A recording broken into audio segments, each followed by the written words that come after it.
Bonjour à tous chers mortels, c'est Dragmar, on se retrouve avec les sorties de la semaine. D'ailleurs je m'excuse, j'aurais dû reprendre la semaine dernière, mais il s'est passé des choses, je vous expliquerai prochainement, ne vous inquiétez pas. On attaque, ça va être une semaine assez courte en termes de quantité de manga. Bon, avec le confinement, je suppose qu'ils ont dû bouger des trucs, ou c'était prévu de base, je sais pas encore.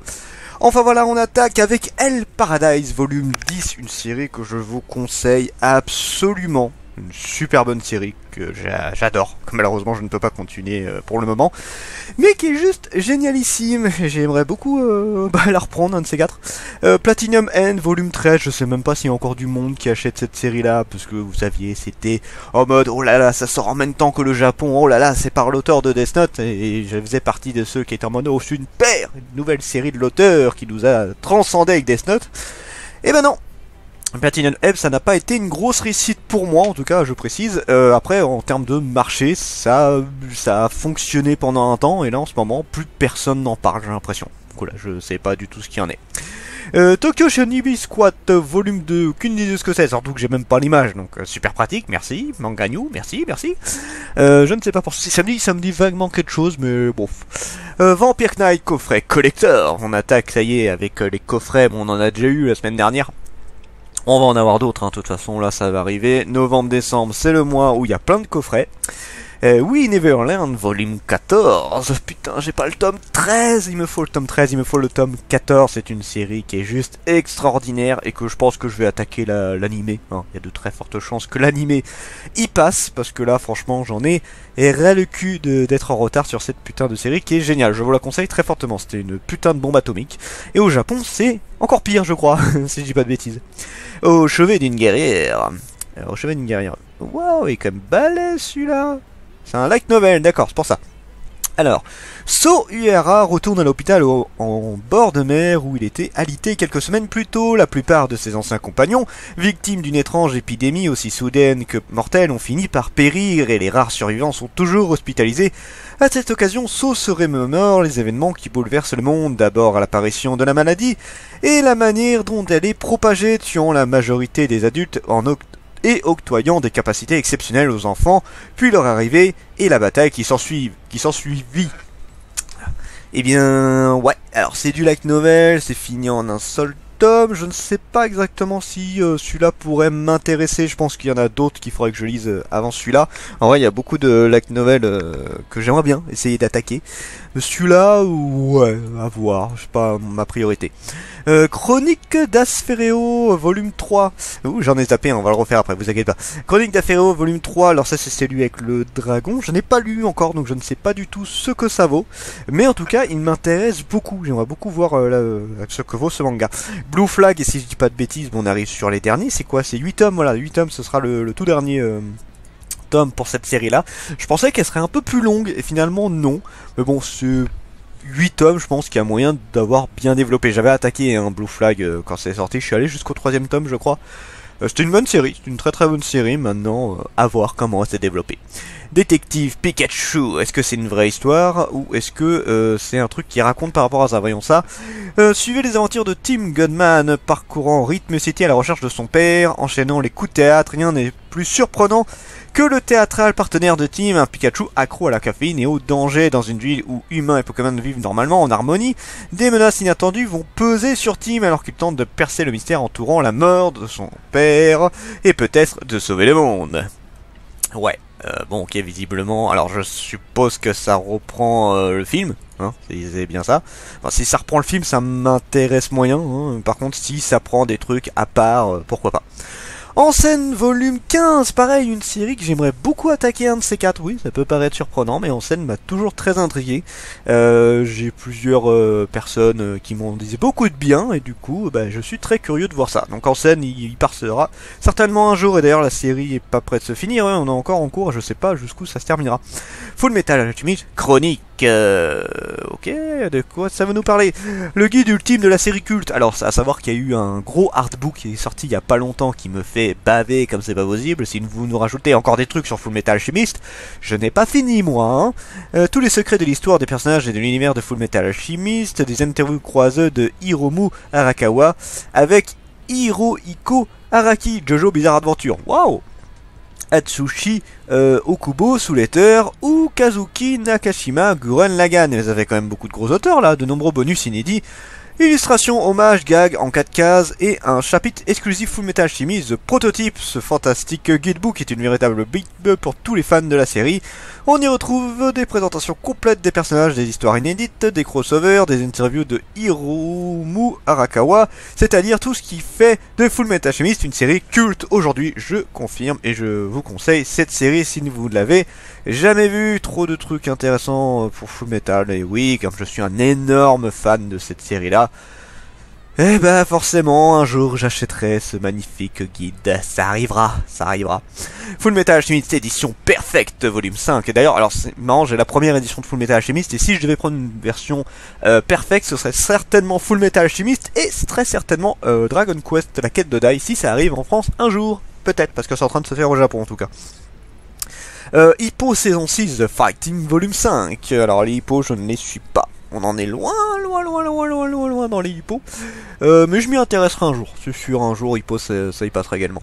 Kaijin Reijo, volume 3. Je n'ai même pas lu le premier tome. Je sais même plus de quoi ça parle. C'est assez particulier pour moi. J'ai plus l'habitude d'être en retard sur les nouveautés. Avant, je lisais presque toutes les nouveautés.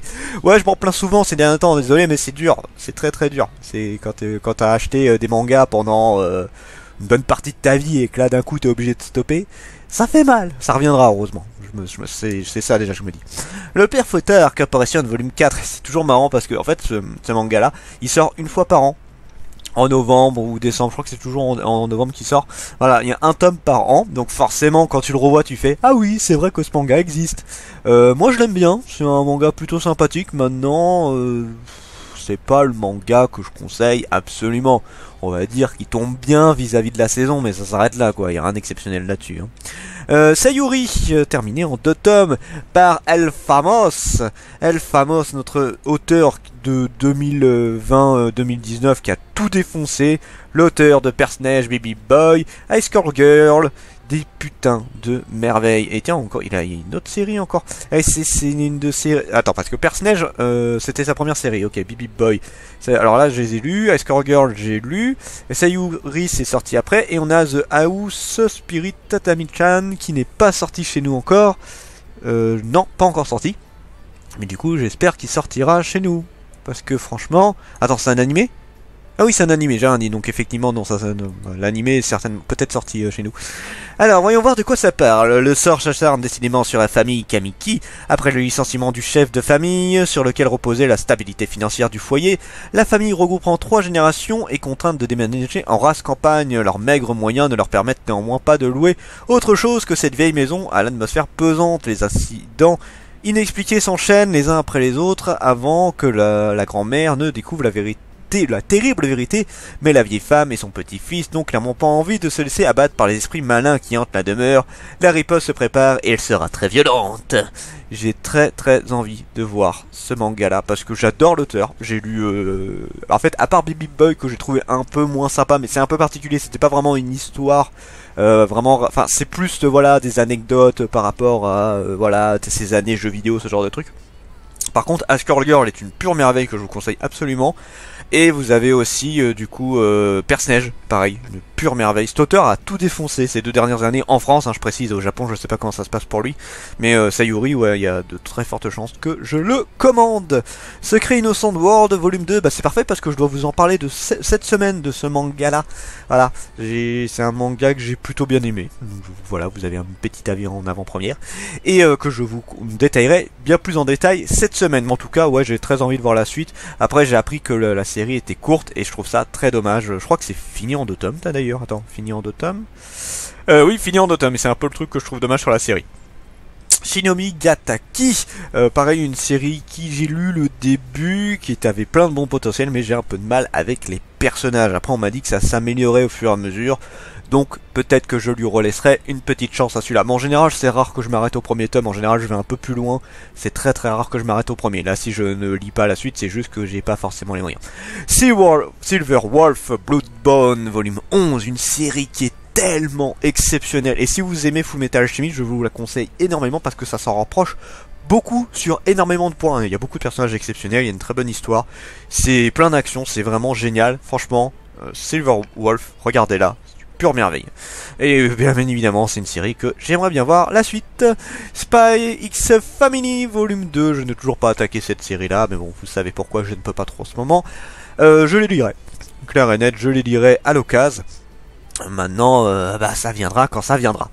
Acetone volume 6, aucune idée de ce que c'est, ça doit être du yaoi visiblement.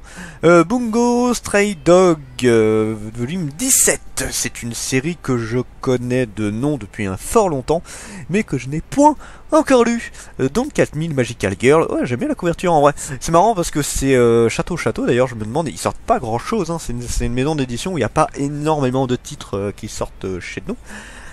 Mais du coup, celui-là, j'avais lu les 2 premiers tomes, j'ai pas pu acheter le 3e malheureusement. La série est sympa, après c'est pas faramineux non plus, donc à voir ce que ça peut donner, je regarderai. Goodbye Irony Dress, voyons voir, ça c'est du yaoi, je ne lis jamais les résumés des yaoi, mais je vais essayer de le faire un peu plus souvent, parce que c'est vrai que c'est pas très sympa de les ignorer. Alors, si ça ne tenait qu'à toi, est-ce que tu porterais cet uniforme? Lorsqu'Eishi avoue à sa mère qu'il est gay, elle lui offre un uniforme scolaire féminin, s'imaginant qu'il est forcément une fille dans un corps de garçon. Quand Meguri aperçoit joyeusement une jupe de lycéenne se soulever, il tombe de nu en découvrant un boxer d'homme. Intrigué, le trentenaire décide d'aider Keishi à faire ses propres choix et à s'aimer qu'il est. Ouh, attends, voyons voir un petit peu. Ok, effectivement. Ma foi, pourquoi pas. Ah oui, effectivement, c'est particulier comme ça. Bon, enfin bon, arrête de m'arrêter, vieux schnock. C'est un mec. Oui, bah en même temps, ça se voit de loin, j'ai l'impression. Mais bon. Oui, ok, bon, je sais pas, je pense pas que je le lirai, mais bon. Au moins, j'ai lu le résumé. Incandescent, volume 2.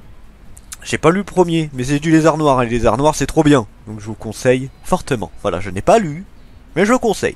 Non, en vrai, je le lirai, de toute façon, c'est sûr. Mais les arts noirs, à chaque fois, c'est des putains de découvertes, donc ouais. Intéressez-vous à les arts noirs. Je sais que c'est un peu plus cher, mais la qualité est là. La qualité est vraiment là.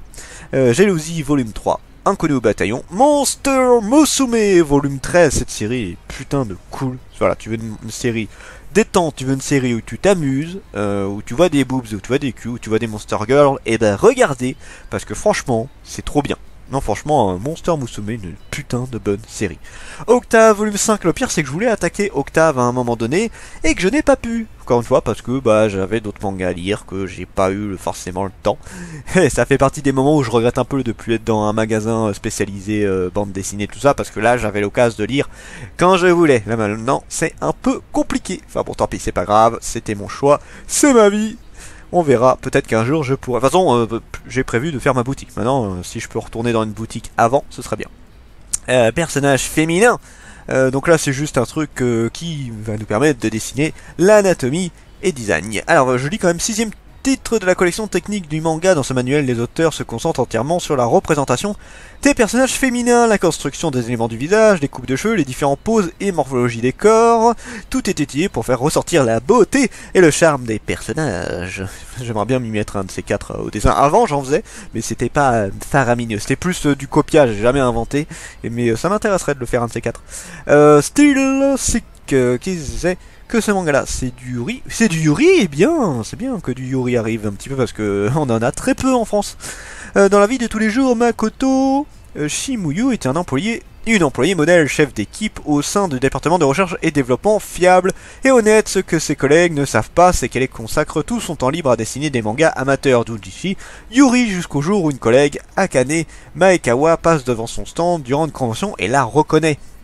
Entre l'indécrottable Otaku Makoto et la dépassionnée Akane qui ne semble rien y connaître, se lie une relation rafraîchissante dépourvue de faux semblants. Mais une question reste en suspens, pourquoi Akane était-elle donc présente à une convention Yuri ce jour-là? C'est vrai, pourquoi une personne qui n'y connaît rien et qui ne s'y intéresse pas va dans ce genre de convention? C'est assez intriguant là-dessus. Mais ma foi, c'est tout à fait le genre de Yuri qui pourrait me plaire, donc effectivement, à voir. et on arrive bientôt à la fin. Tokyo Tarareba Girl volume 2, pas encore lu cette série là. Et voilà, et comme je vous le dis, bon j'arrive à faire 14 minutes avec une avec à peine une page et demie. Mais voilà, c'est tout pour cette semaine. On va voir ce qu'il y en est pour les prochaines semaines, s'il y en aura encore plus de trucs.